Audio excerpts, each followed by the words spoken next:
So for this assignment, I decided to go to my friend's church, and she's Pentecostal, and I'm a Baptist, and I went to a Baptist church all my life until I was about 10, and then I went to a Christian church in Lexington, Kentucky, and since then, I've had some my own personal issues with the church, so I haven't been, and I kind of don't really know where I identify right now. I'm not atheist, but I haven't been in church in a long time, and I'm not really super religious. I'm just kind of open to ideas. So, going to a Pentecostal church, the idea of that made me a little bit nervous. My best friend goes to this church, so, I felt more comfortable being able to go with her and kind of hearing stories from her, but it definitely made me nervous.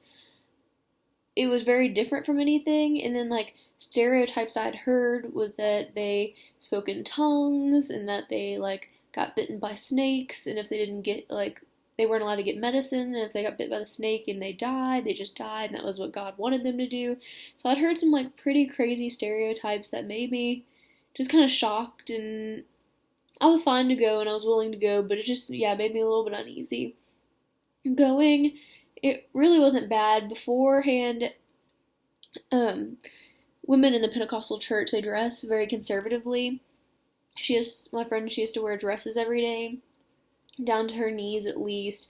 Some of the churches, they like you to wear longer dresses, even longer than what she wears, but she said her church is like a fairly progressive one, so they're fine with women wearing ones that are a little bit shorter than most churches, but for me, that's long. I'm still a fairly like conservative dressing person, but trying to find a dress to wear that was like below my knees or just make sure it was being respectful of what they observed was a little bit difficult, but I found it, and it's just kind of a little bit shocking just to think that she does this every single day.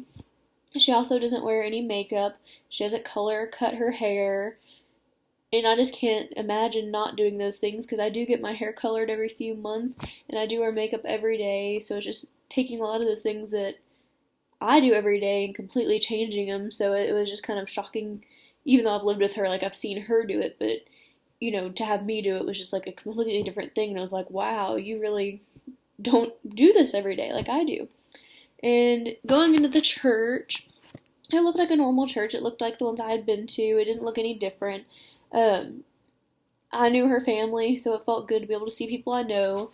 And we walked in, and they sang two songs. And the first thing I noticed is that the first song was kind of slow, so I didn't notice it as much. But the second song was a little more spirited. And one thing I noticed is they are a lot more enthusiastic about their worship music than my churches had ever been. They jumped up and down and raised their arms and were very excited about worshiping.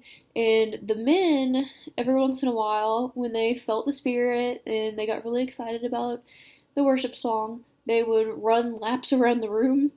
And I had never seen anything like that before. And I was just shocked. Like, I tried not to react, but then you're like, what are they doing?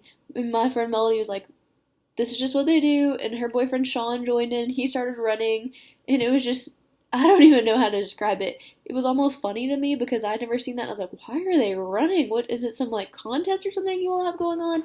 And I found out this is something that they do every Sunday. It was just crazy. And after that, they all shook hands and introduced each other, and it was really nice. I think it was very personal. I remember that from going to a Baptist church. We didn't do that in a Christian church that I went to because it was a lot bigger of a church, and I don't know why they didn't do that. I guess just because it was a larger church. But in the small church, you'd shake hands and you'd introduce yourself.